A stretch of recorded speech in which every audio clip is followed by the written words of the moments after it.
Hey everyone, it's Ben Hardy here, and in today's video we're going to be talking about how I'm able to afford a 2021 Ram 1500 TRX and then also a 2021 Ford F-150 Raptor, which is in the other driveway. Don't worry, I'll show it a little bit later in today's video.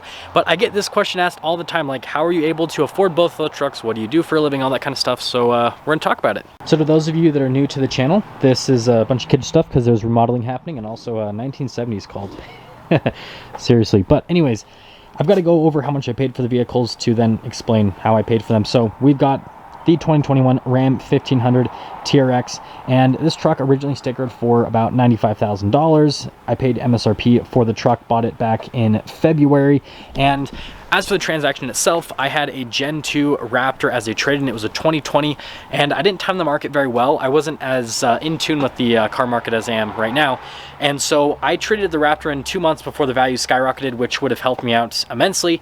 And anyways, I got mid-60s for the Gen 2 Raptor. And because of the value on the Raptor, I was able to get a massive tax credit. And I only had to pay taxes on the difference because that's how the state of Utah works. So I only paid taxes on 30 grand instead of paying taxes on, well, $95,000. That being said, the Gen 2 also had some positive equity because I had a lower loan amount on that truck than what the truck was worth. So that equity went towards the TRX. I put another $40,000 down on the TRX on top of that. And so after everything was said and done, I did a 72-month loan at 2.99% for the interest rate, and my payment is $914 a month. I pay $2,000 a month for the TRX because I'm doing double payments to get it paid off sooner, because this is the last vehicle that I have a loan on, and I'm trying to just get it paid off as soon as possible. But I don't want to just lump sum it yet because I have some other life expenses popping up, and so I'm kind of like just doing that amount, and then as soon as I get these other life expenses out of the way, then I'll plan on lump summing the TRX and then just fully paying it off. But anyways, that's everything with the TRX. So the next vehicle is the 2021 Gen 3 Raptor, and this truck stickered for about $82,000 for the sticker price. I can't exactly say how much I paid for it. I did have to pay a slight premium, I will say that, to get the first 37 package in the state of Utah. And yeah, let's get into the details on that. And also I'm going to move driveways because there's just way too much traffic over here and it gets in the way. Now let's get into the Raptor transaction details. So first off, this was a little bit more complicated because there were two trade-ins versus one that happened on the TRX. The first trade-in was my Ford Focus RS. That car was completely paid off. I paid $35,000 for that car earlier this year, and it was a 2017 with like 30-something thousand miles. And then I sold it through the Larry Schmiller Ford Lincoln in Provo as a consignment car. We sold it for just over $41,000. I believe, if I remember right. Anyways, I made like $6 grand on the car, and again, it was paid off, so they just had $40,000 sitting with them that I was holding it with them, waiting for the Gen 3 Raptor to come in. Now, the next car that came in was the 2021 Ford Bronco, and I also paid cash for the Ford Bronco, and that one, after everything was said and done, was like $68,000 after taxes and everything. And same thing, sold it through the Larry Schmiller dealership as a consignment car. I sold it for about $15,000 over MSRP, and so I made $15,000 on that car.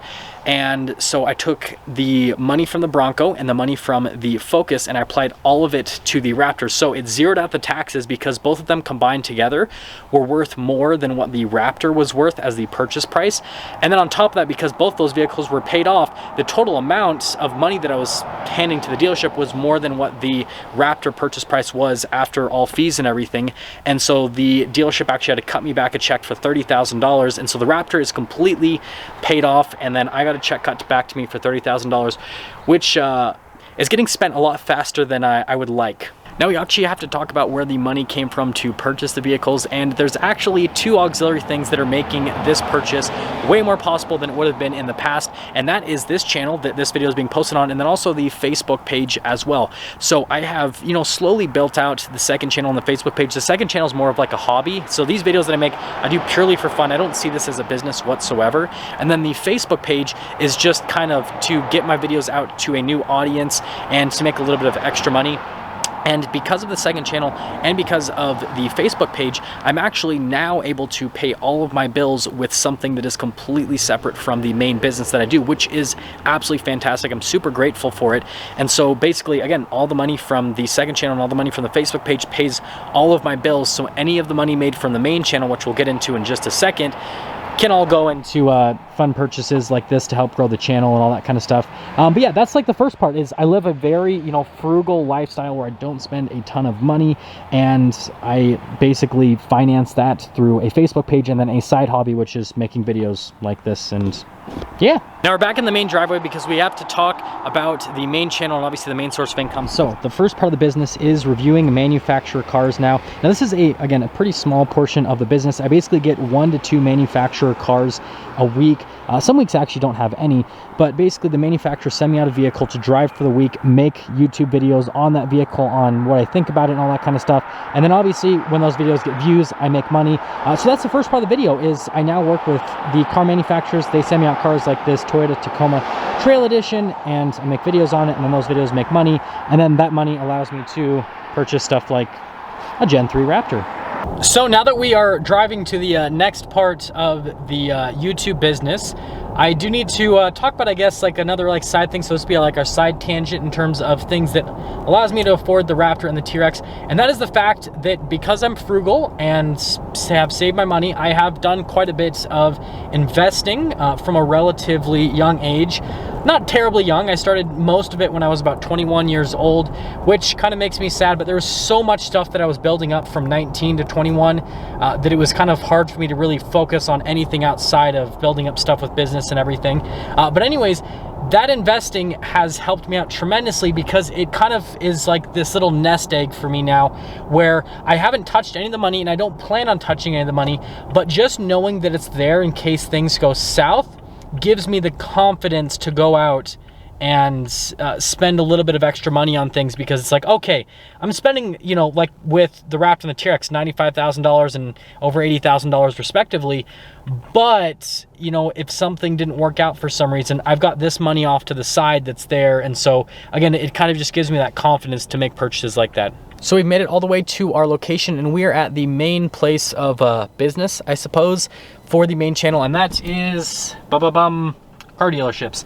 So this is the main source of income and the main, I guess, again, business for the channel. And that is going to different car dealerships and filming reviews for these dealerships, posting those on YouTube. Right now, I work with about 30 different dealerships. It's crazy. It's a network that I've built up over several years. And I basically just run around every single week and film as many cars as I can manage. And I post those on YouTube, and that's kind of like the main source of revenue. And it's just interesting that it's hard for people to believe that that's a business. It's definitely out there, but with a little bit of creativity and a lot of hard work, obviously it's something that you can make work.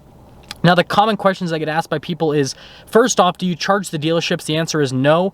When I originally started the channel, I actually did charge the dealerships a flat rate to film the videos for them, but I found out that that didn't work out very well because the dealerships limited me in the amount of cars that I could film.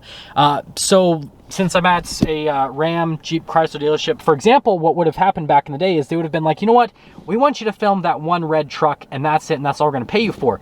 Versus now, since I don't charge the dealerships money, I can film that red truck, I can film, you know, that Grand Cherokee, I can film this Grand Wagoneer, this other red truck if I want. I can go film that Amazon cargo van, probably not because it's sold to Amazon, but anyways, I can film whatever I want, whenever I want, and I can film as many vehicles as I want. And the scalability with YouTube is so much greater than the business that I would have built off of just, you know, charging these dealerships to film these reviews for them. And so the dealerships don't get charged any money. It's free advertising for them. So it's a no-brainer for the dealerships. And that's how I've been able to scale the business as large as I've been able to do it with having so many dealerships. And on top of that, that's why I've been able to post as many videos as I've been able to post, because I just go into the dealerships and again, it's a no-brainer for them. I just go, hey, I want to film this car. And they're like, yeah, of course. Why would we not want to have our car put in front of, you know, thousands of people? So like, again, that's the main part of the business. And again, I understand for some of you that are watching this, it just doesn't make sense how that makes money. And I guess I'll just quickly explain that part. So how this basically works is I post the videos on YouTube and on Facebook with both the channels and with the Facebook page. And I have enough followers to have those videos monetized by both platforms. So YouTube, you have to have 1,000 subscribers, 4,000 hours of watch time. Facebook, you have to have 10,000 followers and 30,000 hours of watch time. Well, that's what I had to get. But anyways, there is a cost of entry, right? You have to work for free for some time before you get the channel monetized. Once you get monetized though, the platforms will place ads on your videos. Now there's a bunch of stuff that goes into that to get the most amount of money, and I'm not gonna get into that in today's video. That's like a whole separate video.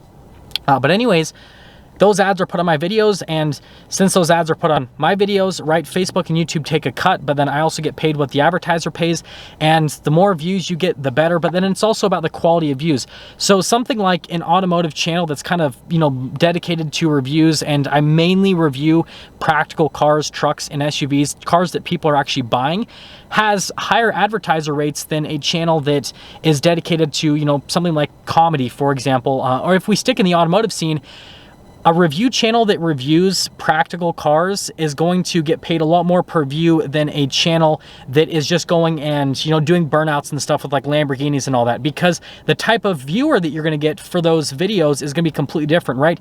Think about the people that are watching, you know, Lamborghini burnout videos versus the people that are watching reviews like what I post on my channel. The people that are, you know, watching reviews on my channel are looking to buy a car, and advertisers know that. And so advertisers will then pay more money for those views. And so you in turn can make more money off of less views. But then again, like I said, the more views you get, the better at the end of the day. But yeah, that's like the main source of revenue for the channel. There's obviously, you know, sponsorships and other stuff that's kind of coming into play as well. But YouTube AdSense and the stuff on Facebook, it's way crazier than I could have ever thought, and the scalability with it's amazing. And yeah, that is how I afford the Raptor and the TRX. I know it sounds crazy. It's a crazy world we live in nowadays, but you don't have to have a massive following. If you find the right niche, and if you post videos on the right type of content, and you know how to properly monetize that content, then you can make a really good living. And so yeah, that's pretty much going to cap things off for today's video. Hopefully it's not too long. If you're stopping for the first time, please subscribe, and I'll see all of you in the next video.